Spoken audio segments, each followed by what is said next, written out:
Questionário da lição 3. Não terás outros deuses. Lições bíblicas, primeiro trimestre de 2015, CPAD para adultos.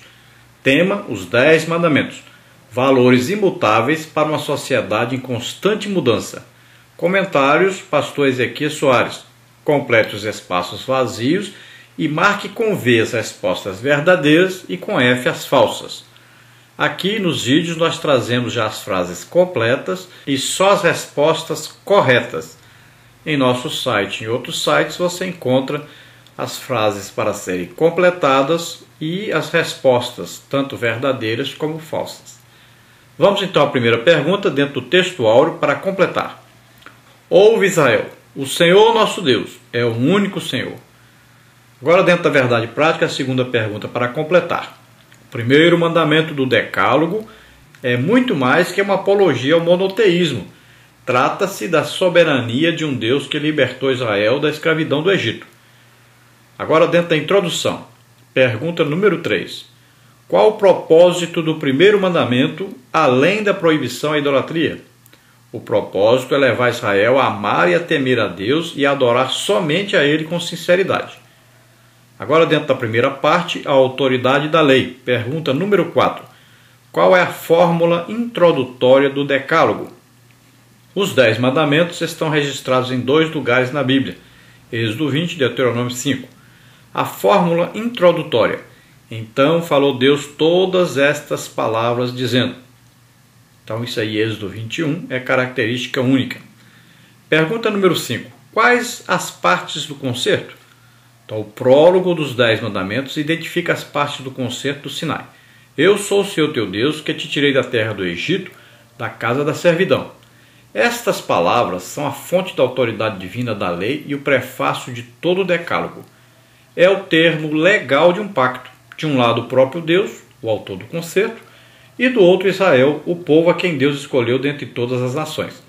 Deus se dirige ao seu povo na segunda pessoa do singular, porque a responsabilidade de servi-lo é pessoal, é para cada israelita, mas está claro que o texto se refere a Israel nação.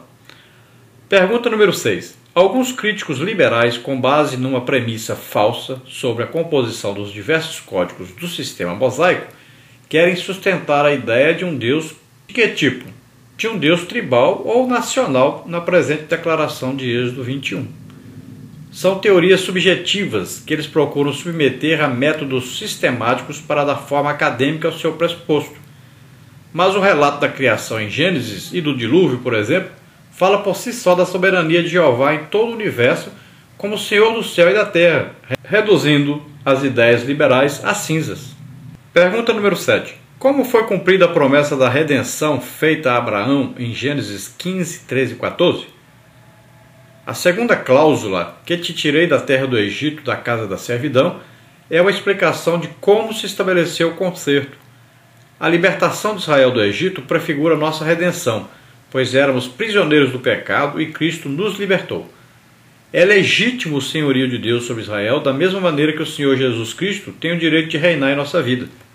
Parte número 2, o primeiro mandamento. Pergunta número 8. Como é o código monoteísta? O pensamento principal do primeiro mandamento abrange a singularidade e a exclusividade de Deus. Esse mandamento é o fundamento da vida em Israel, a base de toda a lei e de toda a Bíblia. Jeová é o único e verdadeiro Deus e somente Ele deve ser adorado. É a primeira vez que um código de lei apresenta a existência de um só Deus, não terás outros deuses. Os povos da antiguidade eram politeístas, pois adoravam a vários deuses. Pergunta número 9. Como era a idolatria do Egito? Os antigos egípcios empregavam o termo Taneteru, terra dos deuses, para o seu país. Havia no Egito uma proliferação de deuses como as tríades, Osíris, Ísis e Horus, divindades padroeiras da cidade de Abidos, Ptah, Sekhmet e Nefertum de Mênfis, Amon-Ra, Mut e Khonsu de Tebas. Os israelitas viviam em meio a essa cultura pagã. Pergunta número 10. Por que os hebreus foram viver em Gósen, separados da idolatria?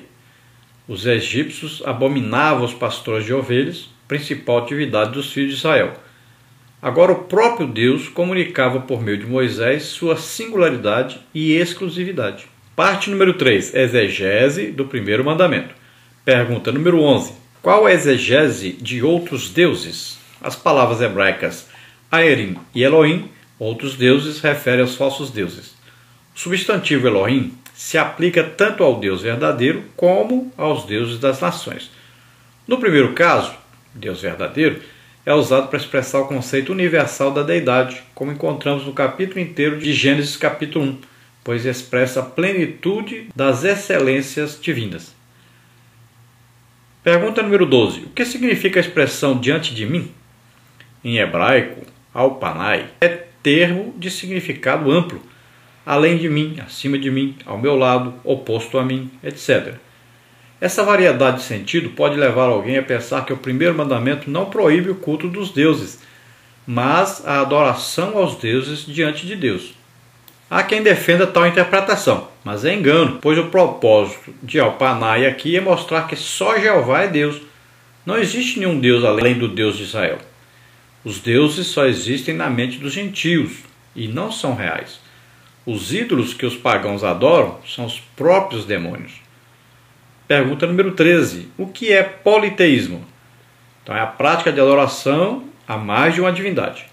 Esta era a prática dos cananeus e de todos os povos da antiguidade e continua ainda hoje em muitas culturas.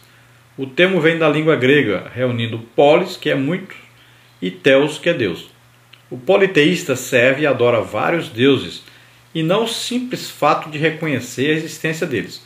O politeísmo é um sistema oposto ao monoteísmo, monos único, e a crença em um só Deus, revelada nas Escrituras Sagradas. Parte número 4. O monoteísmo. Pergunta número 14. O que são os mandamentos, os estatutos e os juízos? Essas palavras denotam toda a lei do concerto. A pedido do próprio povo, Moisés passa a relatar, a partir daqui, as palavras que Deus lhe disse no monte. A ordem aqui tem por objetivo estreitar a relação de Deus com os filhos de Israel quando entrarem na terra prometida. O povo precisava ser instruído para viver em obediência e no temor de Jeová, e assim possuir a terra dos cananeus por herança. Pergunta número 15. Qual o maior de todos os mandamentos? Qual a confissão de fé recitada pelos judeus? Note que a frase "O Senhor nosso Deus é o único Senhor" é citada por Jesus Cristo como parte do primeiro e grande mandamento da lei. Essa é a confissão de fé do judaísmo, e ainda hoje os judeus religiosos recitam-na 3 vezes ao dia. Pergunta número 16, para completar. O que é a trindade na unidade? A palavra hebraica usada aqui indica uma unidade composta.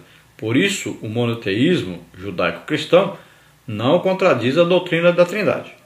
A mesma palavra é usada para afirmar que marido e mulher são uma só carne.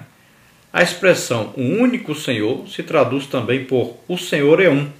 A Bíblia hebraica, tradução judaica do Antigo Testamento para o português, traduz o termo como "o Eterno é um só". Além disso, vemos a Trindade indiretamente em todo o Antigo Testamento.